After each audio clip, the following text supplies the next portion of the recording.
The space race is back on. As fears grow, China will land on the moon and block the world out. Greetings, space adventurers. As we discussed in the previous video, there is a high level of probability that the next major war among nations will be fought beyond the boundaries of our home planet. And while we underlined the main reasons why such a war is likely in the not-so-distant future, the one question that was left to answer was, are we ready? This video will answer that very question. If such a war for space territories were to take place, is America prepared militarily, technologically and strategically?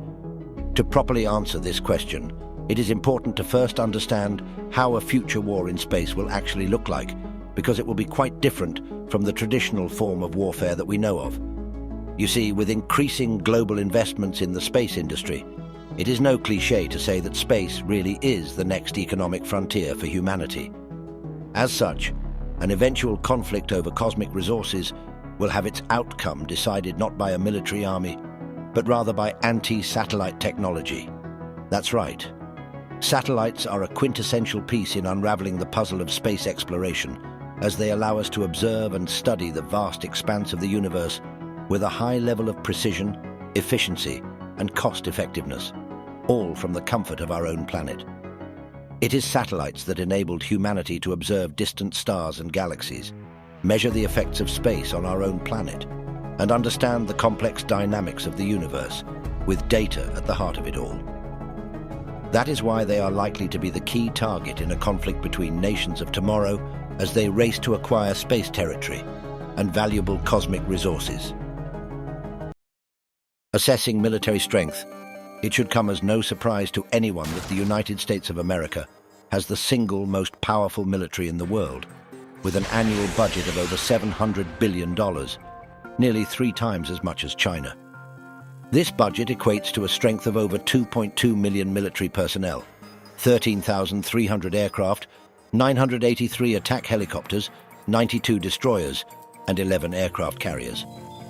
But all that doesn't mean much when talking about the realm of space, which is why the US Space Force was founded in 2019 as an independent space service branch of the US Armed Forces, boasting over 8,600 military personnel and 77 spacecraft in its arsenal. All this sounds good on paper, but complications arise when we compare it to the Russian and Chinese space forces.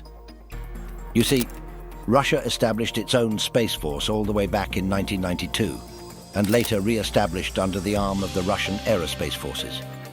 Now here's where things get tricky.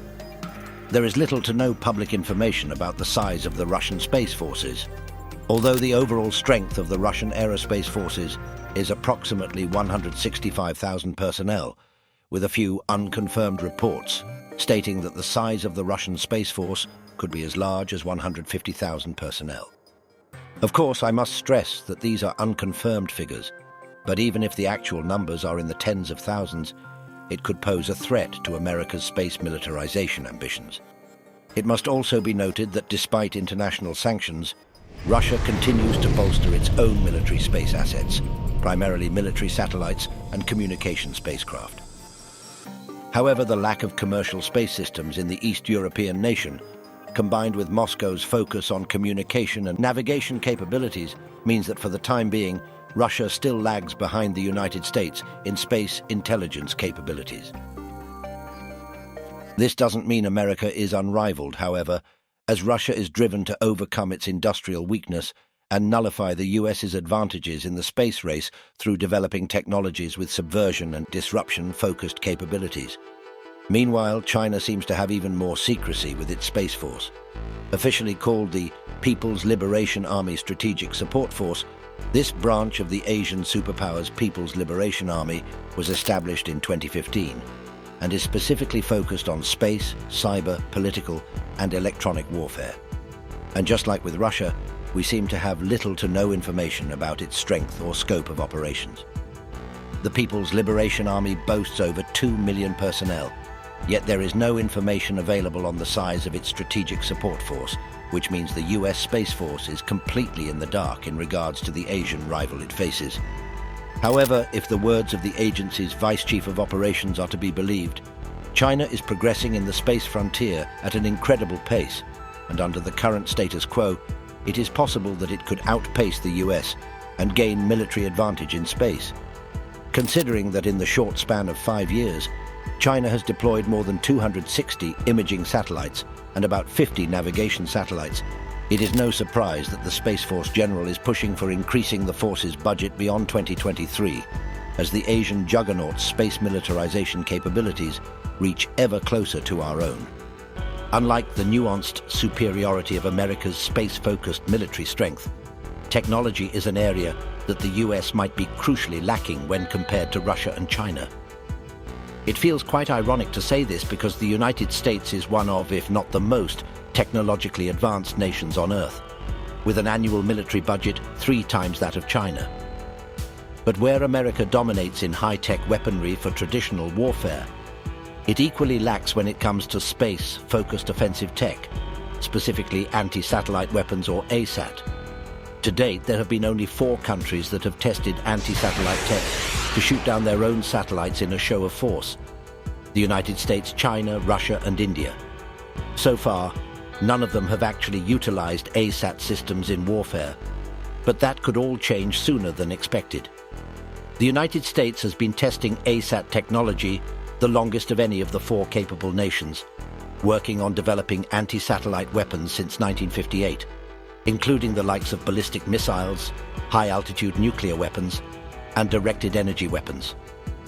Multiple tests were conducted from 1958 to 1975, with varying degrees of success, but overall, ASAT development was given low priority until 1982, when news of a successful Soviet Union ASAT program became widely known in the Western world, prompting the leader of the free world into immediate action to build its own satellite killer technology before being abandoned in 1988, despite successful testing.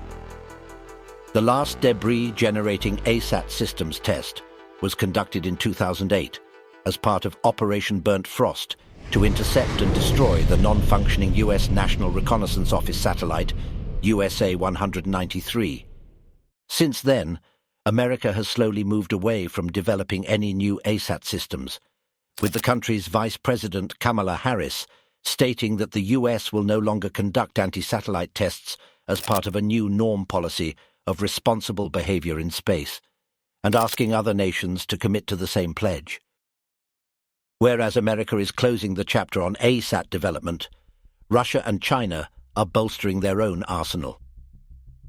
Russia has been conducting ASAT testing since the Soviet Union Cold War era, and despite 2 silent decades from 1992 to the first 15 years of the 21st century, the East European superpower possibly never abandoned its ASAT programs, with reports alleging that research and development on ASAT systems and other space-based weapons resumed shortly after the demise of the Soviet Union, under the government of Vladimir Putin.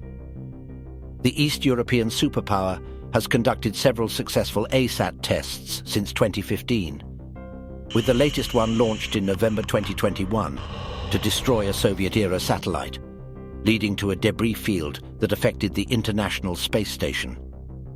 On the Asian side of the globe, China has been in the ASAT technology development game for a long time as well, going back as far as 1964.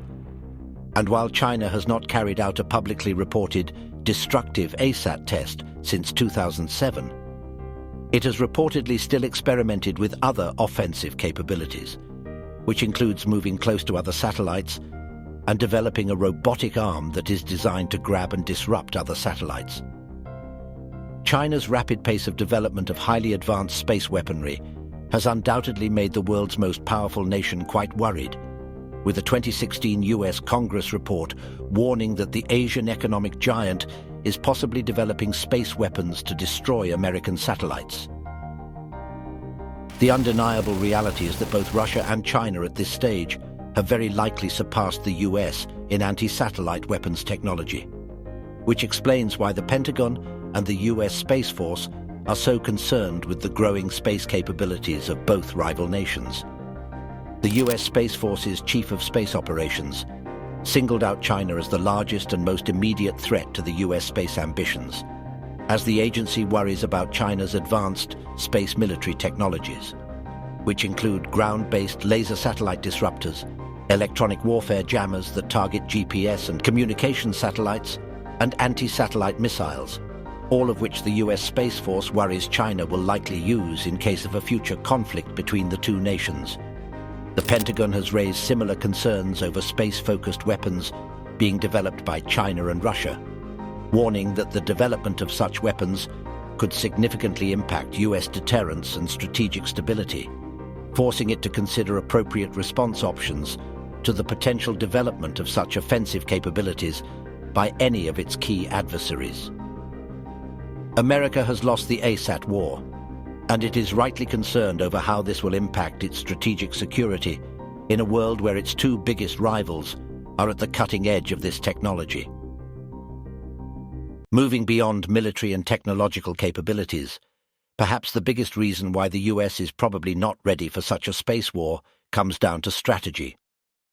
While nations like China and Russia are making significant progress in advancing their satellite killer technology to the next level, the US is pursuing a more diplomatic approach, trying to slow down the space arms race by being the first nation to internally ban any future ASAT tests, and urging other nations to do the same. While on the surface this might seem like a good way to advance global peace efforts, it doesn't guarantee that other nations will follow through. Some might even criticize the US for this move, as it could be seen as a way for the US to limit the military capabilities of other nations. What's even stranger is that some military officials, such as Brigadier General Jesse Morehouse, say they are ready to fight in space if we have to, citing that they will continue to develop anti-satellite technologies as a deterrence for future conflicts. This goes completely against what US government officials are saying, which puts the US in a precarious situation whereby the American public is unclear if the nation has the means to go head-to-head against Russia or China if a full-scale space war ends up happening. At the same time, the United States is also trying to figure out how to make their satellites more resistant to missile attacks. The Space Force in particular is planning to launch a highly sophisticated network of over 1,000 mini-orbiter defense satellites that are harder to target and much more resilient in preserving America's space intelligence network. But given the accuracy of laser weaponry, these mini-satellites could still face significant risk. Ultimately, the old adage of the best defense is a good offense still holds true in this situation, and America's space superiority could be at risk if we don't create adequate space weaponry, not with the intent to attack, but as a deterrent to ensure none of the space-capable superpowers end up in a zero-sum war with one another. Overall, given the current global political status quo and America's reluctance of any nation, including themselves, testing ASAT technologies, I do not believe America is ready for such a war, which is why they're trying to avoid it. While we all hope America doesn't get dragged into an asymmetrical space war that could put our cosmic exploration ambitions on the back burner, we have to be ready for any eventuality. As they say, better to have a gun and not need it than to need a gun and not have it. Thank you for watching this video. If you enjoyed it, please like, share, and subscribe to the channel for more videos about the realm of space exploration that ask thought-provoking questions about our future beyond the pale blue dot we call home.